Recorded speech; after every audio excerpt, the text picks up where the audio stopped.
Assalamualaikum warahmatullahi wabarakatuh. Saya Rosida Alfiana Malik akan mempresentasikan makalah saya yang berjudul Pengembangan Media Pembelajaran. Konsep dasar media pembelajaran. Media memiliki arti alat atau perantara. Media merupakan kata jamak dari medium dengan nama Latin medius. Media memiliki makna sebagai penghubung atau perantara antara pengirim dan penerima pesan. Media biasa disebut dengan perangkat keras ataupun bahan yang biasa disebut dengan perangkat lunak. Adapun pengertian media menurut beberapa para ahli, diantaranya yang pertama menurut Latuheru. Latuheru mengemukakan bahwa media adalah bahan, alat, dan metode atau teknik yang digunakan untuk kegiatan belajar mengajar dengan maksimal agar proses interaksi komunikasi edukatif antara guru dan siswa dapat berlangsung secara tepat dan berguna. Yang kedua, menurut Sujana. Sujana mengatakan bahwa media pembelajaran adalah alat bantu mengajar dalam komponen metodologi yang diatur oleh guru untuk menata lingkungan belajarnya. Baik, berikutnya yang kedua, teori landasan media pembelajaran. Pemerolehan pengetahuan dan keterampilan, perubahan-perubahan sikap dan perilaku dapat terjadi karena interaksi antara pengalaman baru dengan pengalaman yang sudah dijumpai sebelumnya. Menurut Brunner, ada 3 tingkatan utama modus belajar, yaitu pengalaman langsung atau biasa disebut dengan aktif.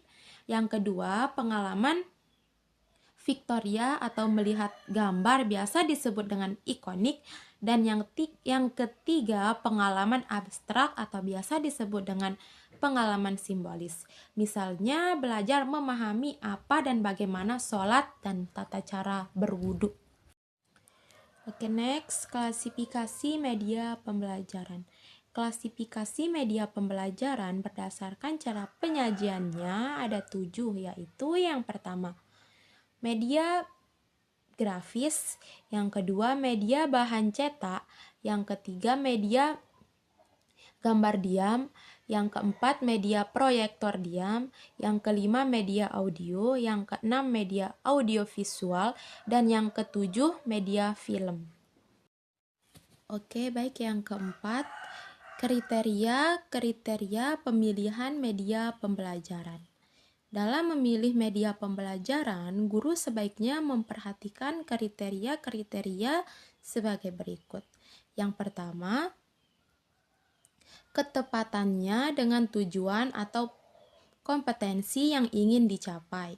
Yang kedua, ketepatan untuk mendukung isi pelajaran yang sifatnya fakta, konsep, prinsip, atau generalisasi. Yang ketiga, keterampilan guru dalam menggunakan media yang telah dibuatnya. Yang kelima, fungsi dan manfaat media pembelajaran.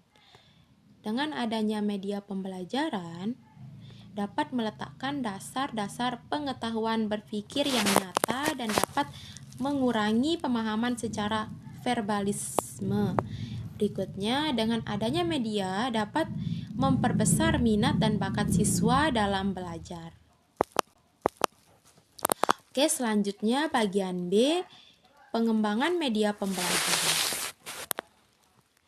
Pengembangan media pembelajaran adalah serangkaian proses atau kegiatan yang dilakukan untuk menghasilkan suatu media pembelajaran berdasarkan teori pengembangan yang telah ada. Berikutnya, prinsip-prinsip pengembangan media pembelajaran. Yang pertama, menganalisis pembelajaran. Mengidentifikasi karakteristik siswa yang akan melakukan aktivitas pembelajaran. Yang kedua, menyatakan tujuan. Menetapkan tujuan pembelajaran yang bersifat spesifik. Dan yang ketiga, pemilihan metode, media, dan materi. Pemilihan metode, media, dan materi ini harus tepat karena mampu mengoptimalkan hasil belajar siswa dengan baik.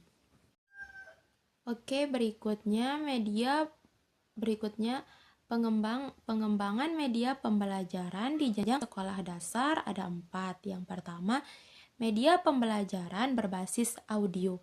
Media audio ini merupakan bentuk media pengajaran yang murah dan terjangkau. Contohnya, guru atau peserta didik dapat mendengarkan rekaman suara membaca ayat-ayat suci Al-Quran untuk kemudian dipelajari atau dipraktikkan.